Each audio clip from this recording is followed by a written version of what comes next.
আপনারা এটা জানেন তো যে অন্যের জন্য দোয়া করলে লাভ। ধরেন যে আপনার এক ভাই দারিদ্রের কষাঘাতে জর্জরিত, টাকা পয়সা না, আপনি দোয়া করলেন যে আল্লাহ আমার ভাইটা আর্থিক সমস্যায় আছে, তার আর্থিক সমস্যা দূর করে দাও। ফেরেশতারা দোয়া করে, আল্লাহ যিনি দোয়া করলো তার যদি আর্থিক সমস্যা থাকে তুমি আগে তার আর্থিক সমস্যা দূর করে দাও। সুবহানাল্লাহ সুবহানাল্লাহ বিহামদি। তো এক লোক এই হাদিসের ফজিলত শুনে ইফতারির পূর্ব মুহূর্তে যেহেতু দোয়া কবুল হয়, তার ওয়াইফ ইফতারি তৈরি করতেছে, এই হাদিসের ফজিলত শুনে এক লোক তার বন্ধুর জন্য দোয়া করতেছে যে আল্লাহ আমার বন্ধুটার তো এখনো বিয়ে হয় নাই, তুমি সুন্দরী রূপবতী একটা স্ত্রীর ব্যবস্থা করে দাও আল্লাহ আমার বন্ধুর। এই দোয়া শুনে তার স্ত্রী তো রেগে মেগে আগুন, সেই ইফতারি টিফতারি রেখে দিয়ে এসে বলে, এই এত বড় সাহস, কি দোয়া করো এসব উল্টাপাল্টা। স্বামী বলে, কি দোয়া উল্টাপাল্টা, কি দোয়া করলাম, আমি তোমার বন্ধুর জন্য দোয়া করছি যে আল্লাহ তারে তুমি রূপবতী সুন্দরী স্ত্রীর ব্যবস্থা করে দাও। তো ওয়াইফ বলে, এই তুমি কি মনে করছো আমি হাদিসটা জানি না যে অন্যের জন্য ভালো কোনো দোয়া করলে আগে এটা নিজের জন্য কবুল হয়?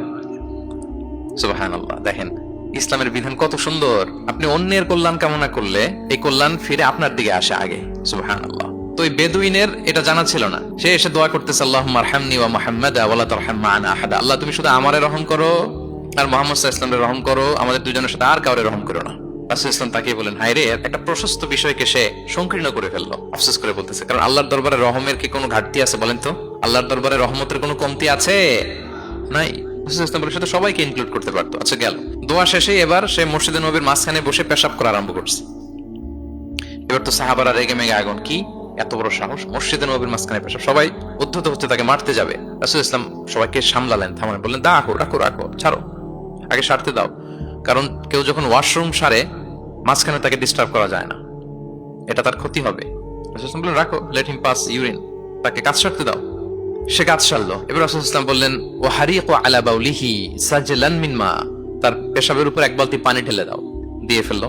এবার রাসূল ইসলাম বললেন, ইন্নামা বুইসতুম মুয়াসসিরিন ওয়া লাম তুবআসু মুআসসিরিন। হে সাহাবারা, মনে রাখো তোমরা সহজপন্থী হিসেবে প্রেরিত হয়েছে, তোমরা কট্টরপন্থী হয়ে পৃথিবীতে প্রেরিত হও নাই। সুবহানাল্লাহ। তাহলে যে কোনো জিনিসের সলিউশন আপনার সহজভাবে করতে হবে, এটাকে জটিল বানানো যাবে না। আমরা অনেক সময় জটিল থেকে জটিল করি। তখন এই বেদুইনকে রাসূল ইসলাম ডেকে বললেন, আচ্ছা তুমি যে কাজটা করলে, মসজিদে নবীর মাঝখানে পেশাব করলে, এটা কি ঠিক হলো? তুমি কি জানো এটা আল্লাহর ঘর, এটা আমাদের মদিনার কমিউনিটির ইবাদতগাহ, এখানে আমরা আল্লাহর ইবাদত করি, আল্লাহর জিকির করি, আল্লাহর কিতাব তেলাওয়াত করি, এটা কি তোমার ঠিক হলো?